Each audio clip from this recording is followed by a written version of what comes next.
Well, a new study from the Department of Health was released today about the role of medical cannabis for chronic pain in reducing prescription opioid dosages. Joining us now is Dr. Laszlo Meckler, who is the medical director at Dent Neurological Institute. Doctor, thanks for joining us tonight. Thank you. Doctor, let me ask you, the headline coming out of this study is patients who get 30 days or more of medical cannabis for chronic pain, they see a 51% drop in prescription opioid doses. What's your reaction to that finding? Well, I think this is a finding that we've seen over the last decade.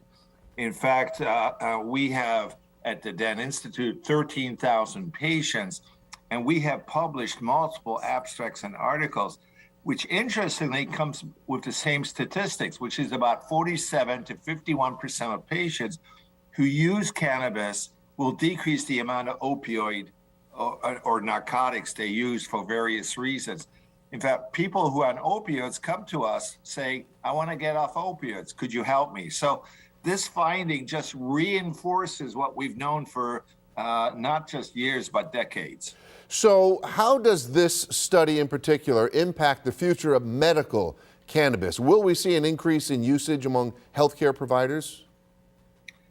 Well, I think this just adds to the total amount of articles that are being written. Remember, for many, many years, 92% of articles have always been looking at the negativity of marijuana or cannabis. Now articles are coming out looking at the positivity, how it helps health. So I think for physicians in the community, I think this is just an added information.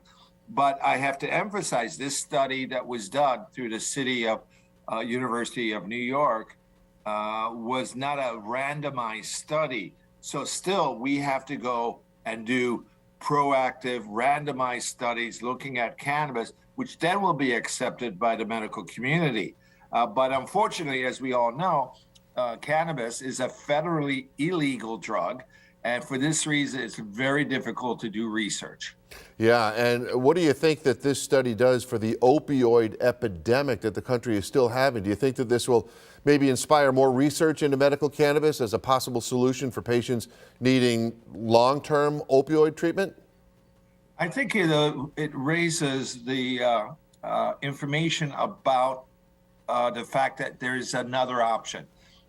In fact, there are other studies that have shown that about 30 to 40% of people who use medical marijuana use it for pain. So I think this information is not only important for the medical doctors, but also for patients.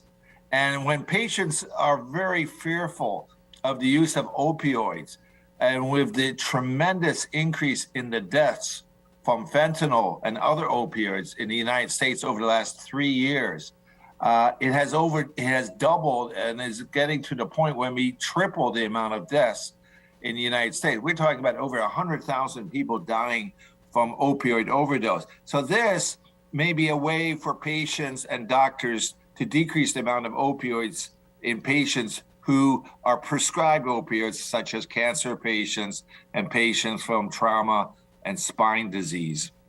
Doctor, final question. The majority of your prescriptions that you write are basically for what ailment that people have?